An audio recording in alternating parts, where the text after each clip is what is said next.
Hi, I am Rupesh Yadav. We are from Tasty Bite Eatables Limited. We comes under mass. We are expanding our footprint in HoReCa market. We are already doing our QSR business are very renowned brands like Domino's, Subway, Pizza Hut. Now we are expanding our footprint in HoReCa market. So we have started with a few metro cities like Bangalore, Mumbai, Goa, Delhi, and other part of little Maharashtra and other part of India.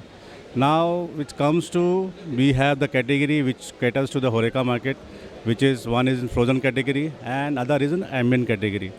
Now comes to the coming with the participation in the Goa hospitality.